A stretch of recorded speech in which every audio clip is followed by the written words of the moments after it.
Guys, welcome back. Another wild camp. This time we're on two wheels. As you guys know, I like to wild camp by as many means as possible. Paramotor, kayak, stand-up paddleboard, mountain bike, and now my motorbike. This is a 2018 Yamaha XSR 900, pushing out 115 horses. She's an absolute beast. Absolutely lovely retro 80s styling. It's basically a Yamaha MT-09. It's got all the electronics underneath. Now, those of you who have visited this beautiful island that I live on, the Isle of Man, will recognise this area behind me. However, you've probably never seen it so quiet, because in TT week, this place is absolutely jam-packed. Now, we haven't had a TT for 2 years, which is absolutely devastating for me, because I love the TT. But TT22 is going to be probably the best one yet, I think. We'll just walk up the grandstand here for some of you who have been here before. Head up these steps. So tonight's mission, I'm heading up Snaefell, which is on the mountain course. I'm going to do a wild camp up there. Not Snaefell specifically. We're still on the back of this storm Everett, so I don't really know what the weather's going to be like. So there we go, the famous race tower. Grandstand, pit lane, which is actually our COVID testing centre over there. I'm going to share my passion for two wheels with my passion for camping. I'm going to show you guys some of the beautiful Isle of Man scenery on the way, hopefully. And well, of course, I have been asked by a subscriber to check out the Connor Cummins crash site on the veranda, so we'll do that on the way.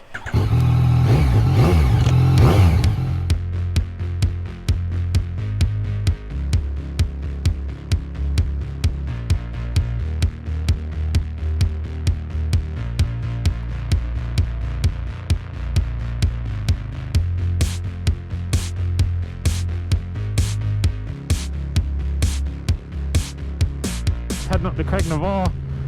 I've just got some fuel. So you see these national speed limit signs that I've had to go past. Basically on the Isle of Man, that means we don't have a national speed limit. So still got to not ride like a knob, but I'm going to open up a touch as we head up to the Craignavon.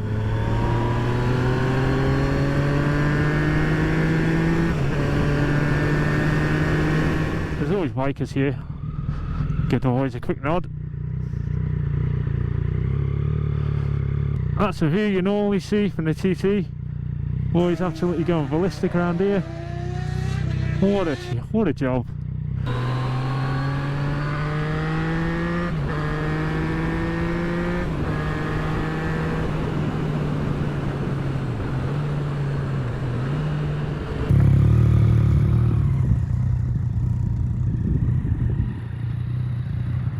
Here we go. This is the famous TT course. I wouldn't advise standing here in TT week, but it's a quiet day. Very little traffic up here. This little spot here is called the Black Hut. Got fond memories of seeing Joey Dunlop come through here. There's a memorial viz just up the road. You see these things scattered all around the TT course. Let's have a look. But basically, they're not bothies or anything, so if you're ever here and you think, oh, I'll just camp on one of them, negative goose. The marshals, for the marshals. Someone's on the pipe.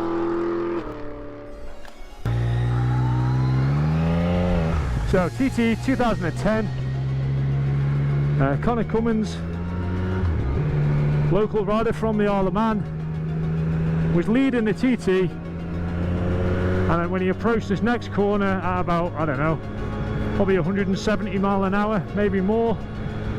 I'll overlay the footage shortly, but yeah, he essentially came around here, lost control, probably about where I am now. I've got to be careful because this is a hell of a curb. I'm not approaching this at speed, and roughly where I am now, launched off here. I went off down the side of the mountain like a rag doll. He was very, very lucky not to be killed. He's an absolute top bloke. Get the drone out. and I'll fire it over roughly where he crashed. I think I'm in about the right place. Holy fuck.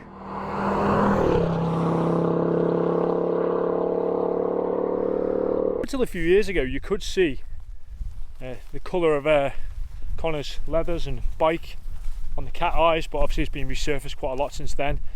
Yeah, he came off here, and it's not till you really come here you realise how far he must have gone to hit the wall down there. I mean, the guy was travelling at 150, 170 mile an hour when he came off, so. But he's all recovered, and he actually raced the year after that. What a hero. Okay, let's carry on our little tour of the Isle of Man mountain. I'm going to head over to Snaefell, the bungalow section. We'll have a quick look there.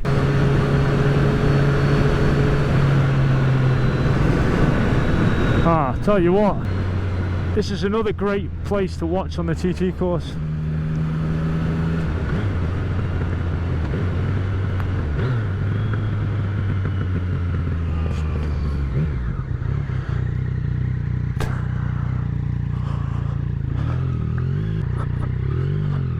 Okay, Victory Cafe then.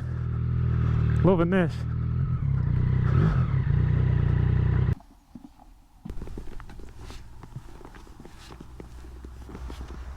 This is Snaefell Mountain that I'm on now. You've seen me on here loads of times while camping.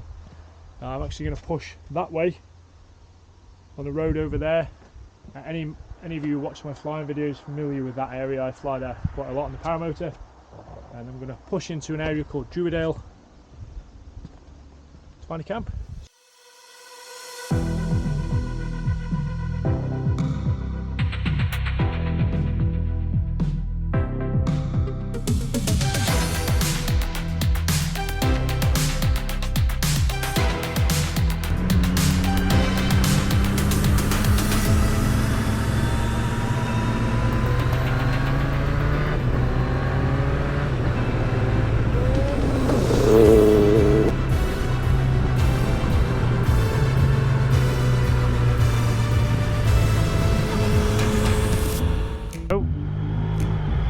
The sheep keeping our speeds low. Alright boys, it's not easy. Right, I'm going to push on. I need to head to this little gravelly road, and then down there I'm hoping to find a camp spot. Let's do it. People should be. Okay, that's fucking pathetic, but anyway. What a view, boys. I think I'm in the right place. There's a fella from work that told me about down here, said it'd be a good spot.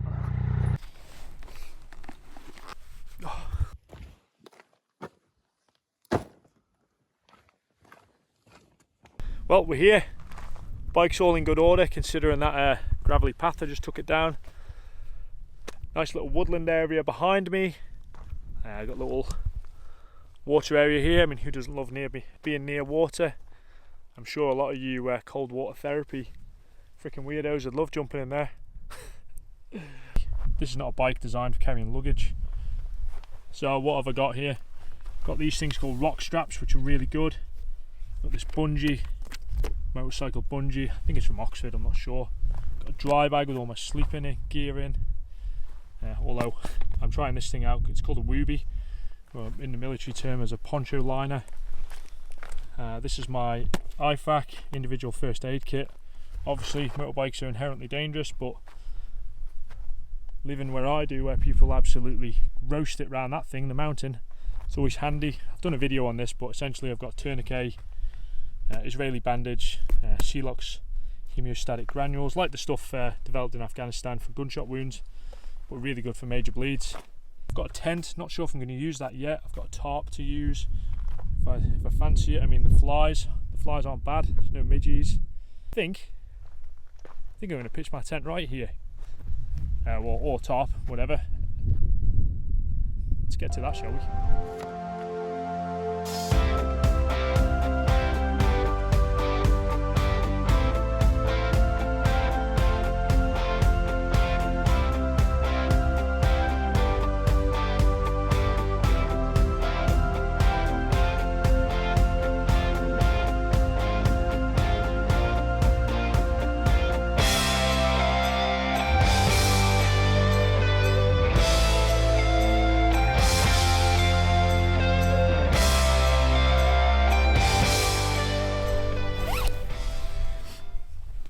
think it's time to take the bike jacket off. We're officially camping. Monster Energy at 8 o'clock at night. I'm not scared.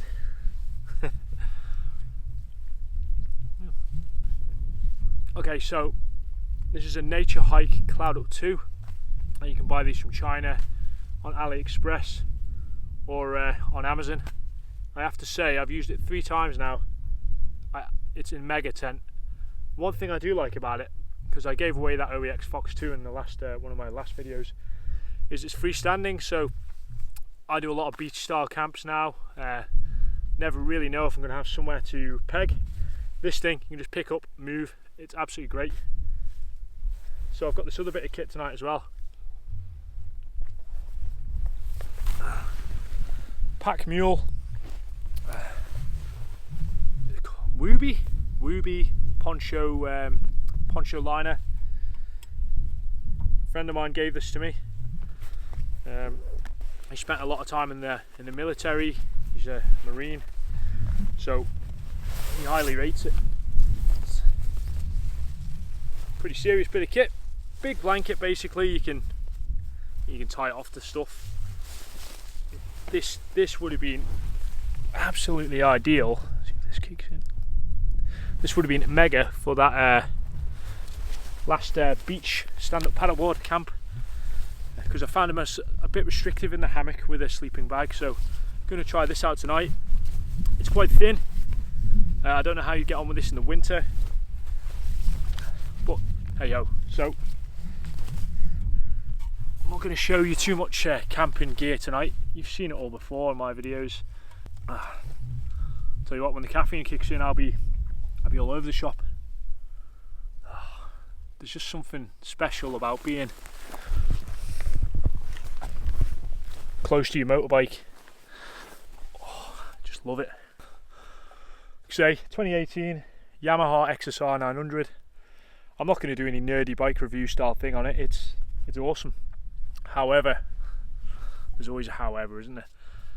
I am very tempted to get this Ducati Scrambler desert sled. Obviously I don't have loads of money, I can't have 2 bikes. I'd have to sell this or trade it in and get that. Any of you guys ride the desert sled? Is it any good? I know it's air cooled, but I live in a pretty temperate place. It's not overly hot here. I mean, undoubtedly that'd smash a desert sled all over on the road, but like today I come down this gravelly path. I did toy with the idea of putting some like Pirelli MT60s sort of I don't know, 60/40 road off-road tyres, but then I'm kind of changing this bike into something it isn't.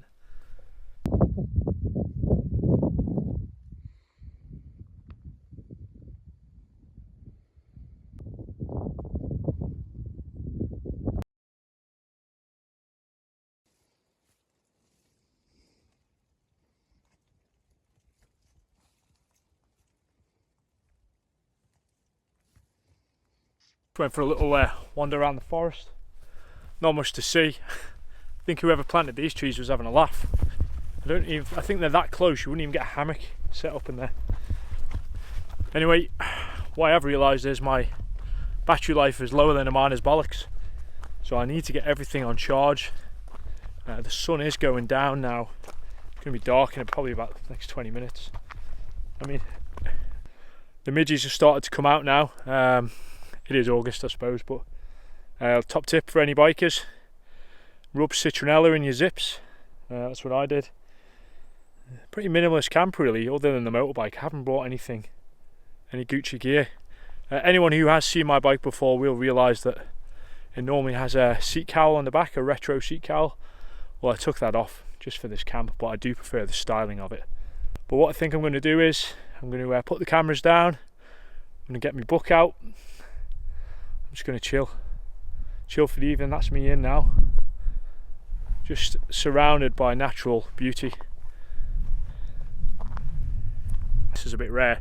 There you go, a swim based camp. So strap a dry bag to me, wetsuit on, very minimal, point and shoot, find somewhere not too far. We're talking like maybe a mile swim max, and then stay for the night and swim back. Obviously I need conditions to be half decent. The last thing I want to be doing is getting rescued, but that's one in the books. All right, so if any of you have done anything like that, please let me know. Yeah, what do I bring with me in one probably 20-litre style swim dry bag? I know some of you would say just pack it with beer, mate, and crack on. There's been a few rain showers today that were not forecast, so you never know, but the nature hike I think should be fine, should be right. Right, as I said, batteries are low, need to get charging. I'm going to read my book, so thank you for watching this video so far. Any questions about this beautiful Celtic island that I live on, please ask away. I'm more than happy to answer. And any motorbike stuff, you know what to do, ask. Same with the wild camping stuff.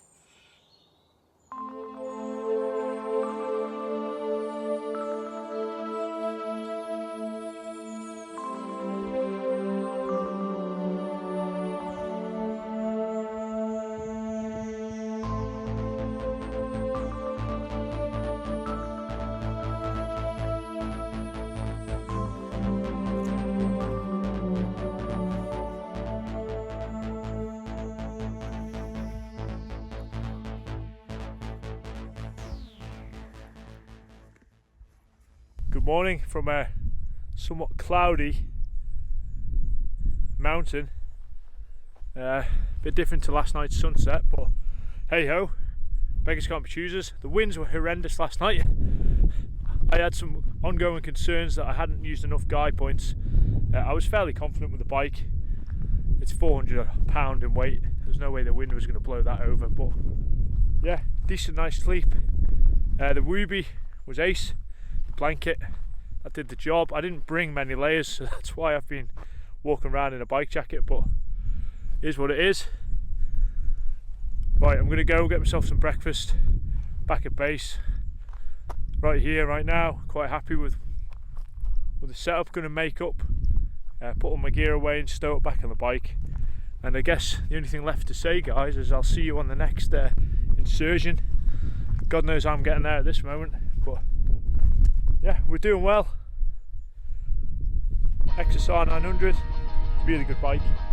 Let me know what you guys think about that Ducati Scrambler Desert Sled. Are they decent or are they shite?